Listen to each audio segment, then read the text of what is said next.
So first 4 matches గెలిచిన తర్వాత Deccan Chargers were on a high. దాని తర్వాత నెక్స్ట్ 3-4 మ్యాచెస్ ఓడిపోయాం డెక్కన్ చార్జర్స్. చాలా క్లోజ్ గేమ్స్ వచ్చి ఒక మ్యాచ్ అయితే చెన్నైతో I think we are chasing around 160 or 170, 100 all out అయిపోయాం. సో అప్పుడు డ్రెస్సింగ్ రూమ్ ఎన్వైరన్మెంట్ కానీ కొంచెం ఆన్ అండ్ ఆఫ్ అయింది. కొంచెము players were not feeling so confident.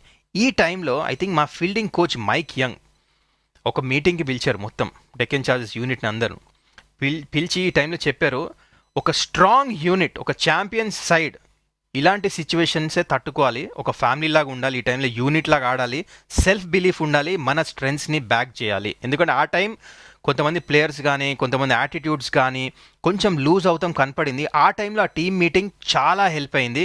ఎందుకంటే దాని తర్వాత ఇంకా ఓటమి మాత్రం మేము టేస్ట్ చేయలేదు. సో మధ్యలో ముంబై ఇండియన్స్తో ఒక మ్యాచ్ ఉండింది లీగ్ స్టేజ్లో. అండ్ ఫస్ట్ డెక్కన్ చార్జ్ మేము బ్యాటింగ్ చేసాము. రోహిత్ శర్మ నుంచి ఇంపార్టెంట్ కాంట్రిబ్యూషన్ వచ్చింది, 30 runs. నేను కూడా ఫస్ట్ టైం హర్భజన్ సింగ్ని ఫేస్ చేస్తూ నేను కూడా 20 runs కాంట్రిబ్యూట్ చేశాను.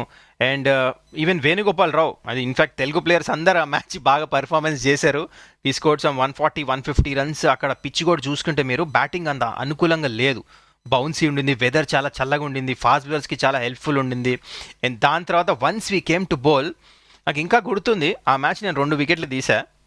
అండ్ ఆ మ్యాచ్ నువ్వా నేనా అని అవుతుంది ముంబై ఇండియన్స్ మ్యాచ్. ఆ టైంలో వచ్చి రోహిత్ శర్మ అవతల ఎండ్ నుంచి హ్యాట్రిక్ తీసేసాడు. కానీ వాట్ ఎ స్పెల్, నిజంగానే రోహిత్ శర్మ వచ్చి హ్యాట్రిక్ తీస్తాం ఆ మ్యాచ్, అక్కడ నుంచి మేము ముంబై ఇండియన్స్తో మ్యాచ్ గెలుస్తాం. Terrific game. ఐ థింక్ ఈ మ్యాచ్ తర్వాత ఐ థింక్ సెమీఫైనల్ బర్త్కి మేము క్లోజ్ వెళ్ళిపోయాం ఈ ముంబై ఇండియన్స్తో మ్యాచ్ గెలిచిన తర్వాత. కానీ రోహిత్ హ్యాట్రిక్ మాత్రం అందరి మనసులో చాలా ఫ్రెష్గా ఉంటుంది.